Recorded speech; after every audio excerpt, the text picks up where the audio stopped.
Alrighty, everybody. What is going on, everyone? Happy Saturday, and welcome to me, Jackson, my pregame analysis and prediction for the BYU Arizona State game.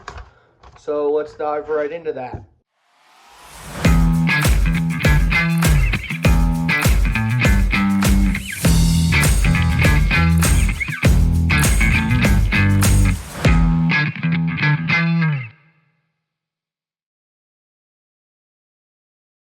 Alright, so first, I'm just going to start off with some of the basic stats for this game. Notable things, but analytics have, I think one difference in this game so far is that analytics have BYU winning, but most gut feelings have Arizona State winning. College Football Insiders, my favorite analytic website to predict games, has BYU winning 29-26 with a 58% chance of victory. Obviously, that's a weird football score, but most gut feelings, most people that don't go based off computers that much are going Arizona State. But I think there's a couple things BYU has to do to win this game, and I think that stop Cam Scadaboo is one of them. That's the first and foremost. He has 2 touchdowns in 5 of the last 7 games. Like, he is a monster. He's a scoring monster, and it's not just rushing. He's the only player in the country with 1,000 rush yards and 300 receiving yards. So he had 262 total yards versus Mississippi State earlier in the year. So this guy could do it whether he's getting the handoff, whether he's coming out of the backfield as a receiving back. He's great. He's second in the nation in running back receiving yards. So he is a phenomenal running back. Whether he's running it or receiving it, he's shifty. He can move in space, and I think our defensive line really has to be aware of that and clog up those running lanes for Cam Scadaboo, because I think we did a great job against Devin Neal last week. Only allowed them to 78 rushing yards, and they're one of the best rushing teams in the country. But on the passing side of the ball on offense, they have a receiver who's been outstanding. Jordan Tyson has 8 touchdowns in their last 6 games. He is a great receiver, a great one-on-one receiver on the outside, and I think we've got to put Mark Collins on him. I think Mark Collins has been our best man-to-man corner all year. I think he was locked down against Utah. I think he was our best defensive player against Utah.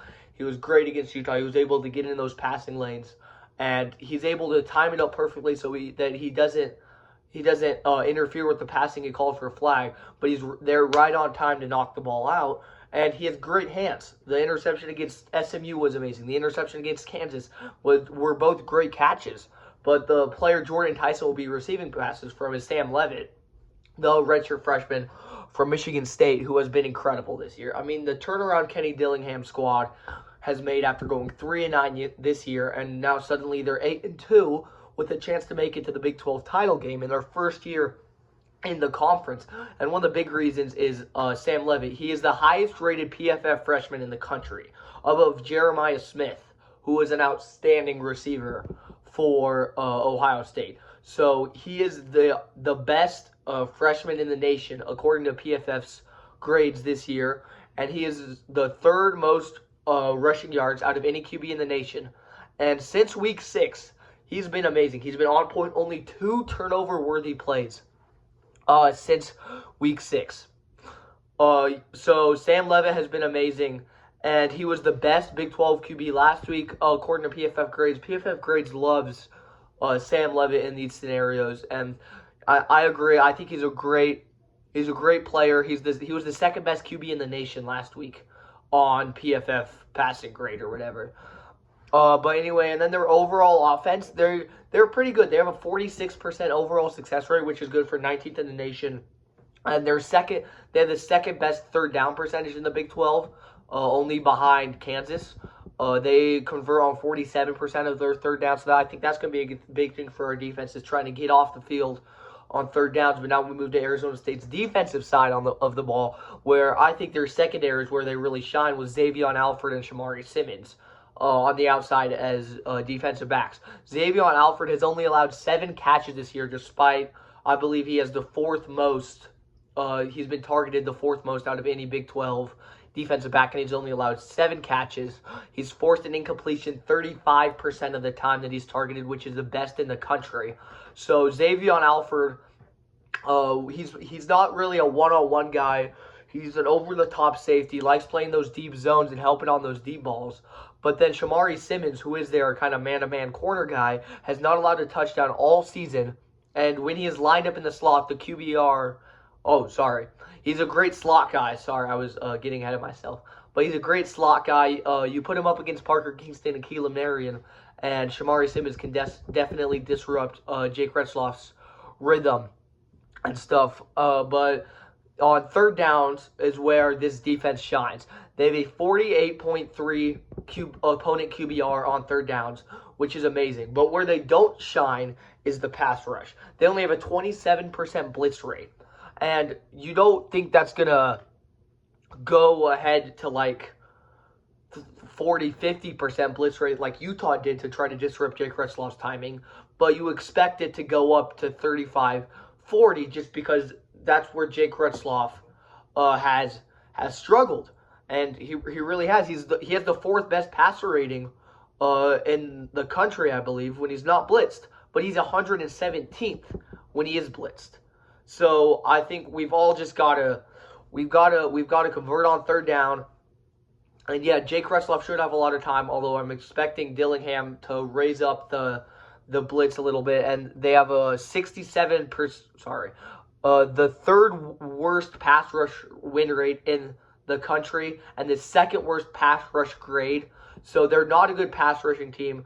They like those 4-man fronts, and against 4-man fronts, Jake Retzloff has been phenomenal this year.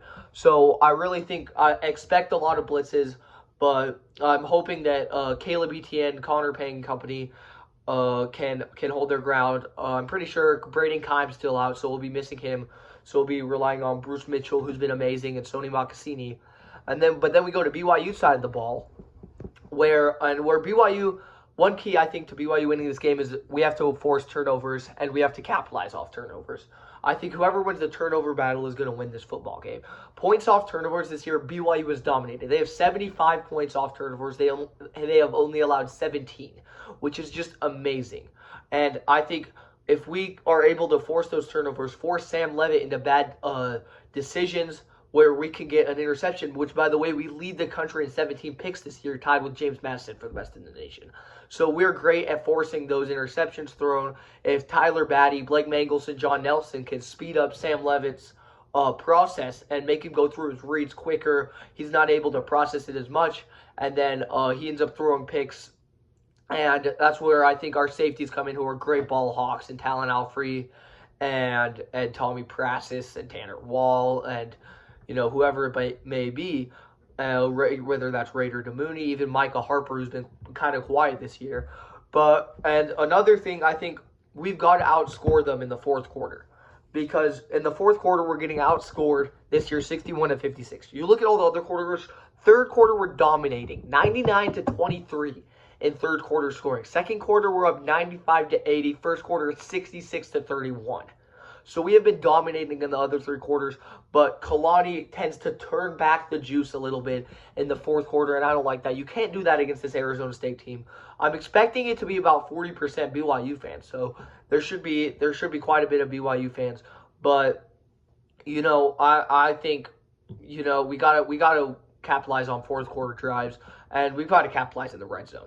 Obviously, Arizona State's red zone, they allow a score 83% of the time, which is not good. They allow a touchdown 67% of the time, which is not the best.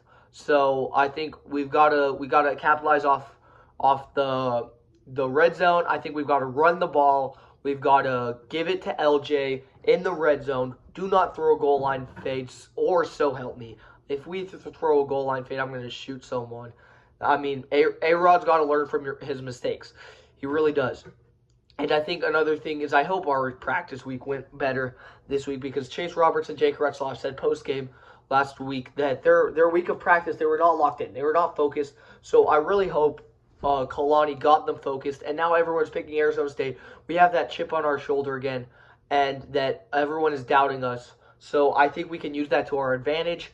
and hopefully be motivated and go into, it's going to be 75 degrees in Tempe. It's going to be a beautiful day for football, hopefully packed with royal blue. And my final score prediction for this game is BYU winning the game 24-20. So prove me right and go Cougs.